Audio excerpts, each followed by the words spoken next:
प्यारे बच्चों, Hindi tone TV को लाइक और सब्सक्राइब ज़रूर करें।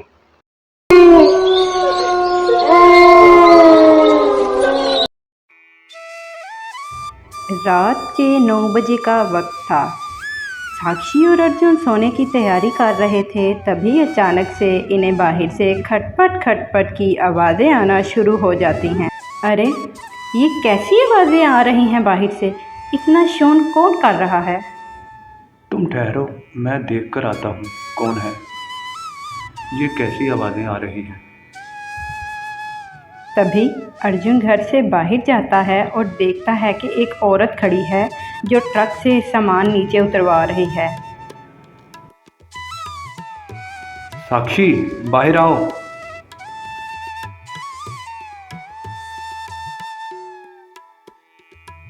लगता है ये लोग यहाँ पे नए शिफ्ट हुए हैं। चलो चल के पूछते हैं कि किस घर में शिफ्टिंग हो रही है इनकी। तभी साक्षी और अर्जुन उस औरत के पास जाकर खड़े होते हैं। जी, हम लोग नए आए हैं। हमने आपके बराबर वाला घर ही खरीदा है। क्या? लेकिन वो घर तो रामू का था, जिसका 2 साल पहले इंतकाल हो गया था एक हादसे में। वो मर चुका है, वो अब इस दुनिया में नहीं है। आपने ये घर किससे खरीदा? उसका तो कोई वारिस भी नहीं है, वो सब लोगों का एक्सीडेंट में इंतकाल हो गया। दरअसल एक प्रॉपर्टी डीलर के ज़रिए मिला। इसने जो किया मुझे नहीं मालूम, लेकिन अब ये घर हमारा ही है। इतना कहकर वो औरत रचना अपने बच्चों को लेकर वहाँ से जल्दी जल्दी अपने घर में चली जाती है। साक्षी बहुत ही हैरान होती है। बड़ी ही अजीब औरत है, कोई बात ही नहीं कर रही। मैं तो मदद करने आई थी, लेकिन चलो उसकी मर्जी। अरे साक्षी, छोड़ो इस औरत को, चलो अंदर सोने चलते हैं।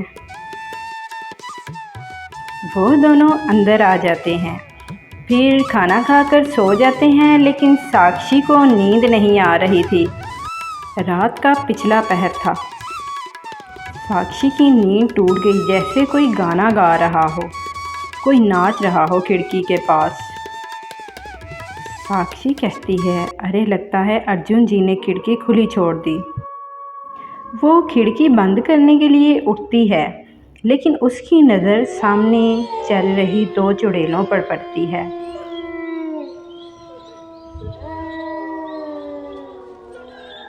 वो चुड़ैलें बड़ी ही खतरनाक दिखती हैं। वो उन चुड़ैलों को देखकर घबरा जाती है। अर्जुन जी जल्दी से यहाँ आइए, वो देखिए। बाहर मैंने 2 साए जैसे कोई चुड़ैल चल रही हो, ऐसा कुछ मुझे नज़र आया।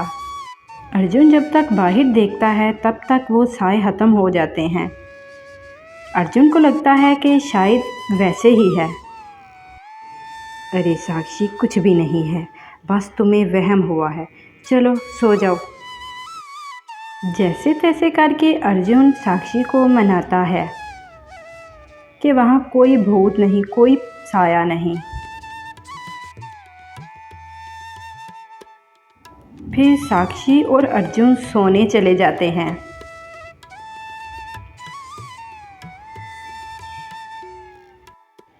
साक्षी के दिल में सोते हुए भी डर होता है कि कहीं उन चुड़ैलों ने इसे देख तो नहीं लिया, या फिर वो इसे आकर मार ना डालें, जिस वजह से अभी भी वो डिस्टर्ब थी। सुबह हो जाती है, फिर पूरे मोहल्ले में एक शोर सा उठता है। साक्षी घर में झाड़ू दे रही होती है कि तभी बाहर से अर्जुन आ जाता है। अरे साक्षी, सुना है तुमने, हमारे जो साथ वाले हैं उनका किसी ने कत्ल कर दिया, वो भी गला दबाकर। लेकिन उनका घर बंद था और उनके घर में कोई भी नहीं था, दरवाजे भी अंदर थे, बंद थे। मुझे तो चोरी का केस लगता है। फिर अर्जुन दफ्तर चला जाता है। साक्षी उसे दरवाजे पर छोड़ने के लिए जाती है कि वो दरवाज़ा बंद कर ले। साक्षी उसे दरवाजे तक छोड़ने आई, अर्जुन भी दफ्तर चला गया। तभी साक्षी की नज़र उस औरत रचना पर पड़ी जो बहुत सी अजीब मुस्कुरा रही थी।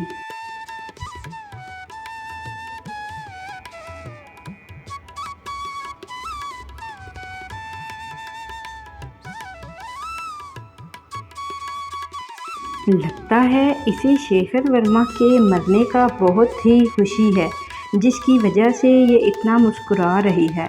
मुझे तो लगता है इसी ने कोई कांड किया है। रात हुई तो साक्षी को फिर खटपट सुनाई दी। वो खिड़की की तरफ आई। उसने खिड़की से नीचे झांका तो वो घबरा जाती है। साक्षी देखती है कि रचना के घर से एक चुड़ैल और एक बच्चा भूत निकला और वो दोनों शेखर वर्मा के घर की तरफ जा रहे हैं। साक्षी ये देखकर बेहोश हो जाती है। अर्जुन साक्षी को उठाकर बेड पर लिटाता है और उस पर पानी के छींटे मारने लग जाता है। अर्जुन, वो औरत रचना और उसके बच्चे भूत हैं। मुझे तो लगता है वही भूत हैं और वो शेखर वर्मा के घर की तरफ गए हैं। कुछ तो है। अगर ऐसी बात है रचना, तो चलो हम खुद चल कर देखते हैं कि क्या हुआ है। जब वो दोनों शेखर वर्मा के भाई दीपक वर्मा के घर पहुंचते हैं तो अंदर से खौफनाक हंसी की आवाज़ आ रही थी, जिससे वो डर जाते हैं। ये तो वाकई में चुड़ैल की आवाज़ है रचना। मुझे लगता है अंदर ज़रूर कोई भूत या साया है। तभी एक भूतिया बच्ची निकलकर अंदर से बाहर आती है। वो देखने में बहुत ही खौफनाक थी।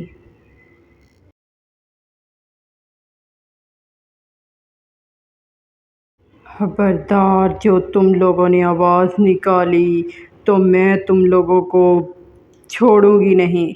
चुपचाप चलो मेरे साथ।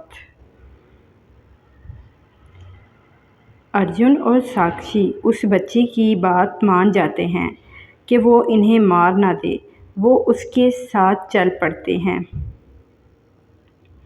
जब वो दूसरे कमरे में जाते हैं तो वो चुड़ैल शेखर वर्मा के भाई दीपक वर्मा को पकड़े बैठी थी। माफ़ कर दो मुझे, माफ़ कर दो। ऐसे कैसे माफ़ कर दूँ मैं तुझे? याद है तूने और तेरे भाई ने किस तरह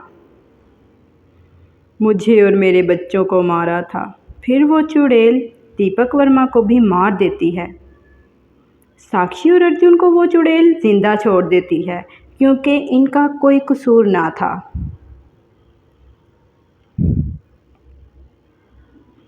अरे साक्षी, क्या तुम ठीक हो?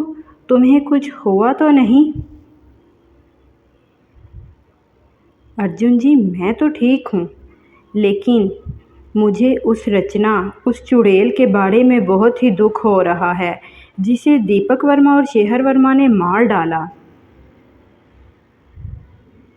बस फिर उन दिनों के बाद कभी भी उस गांव में चुड़ैल का आज तक साया नज़र नहीं आया। प्यारे बच्चों, मेरे चैनल को ज़रूर सब्सक्राइब करें।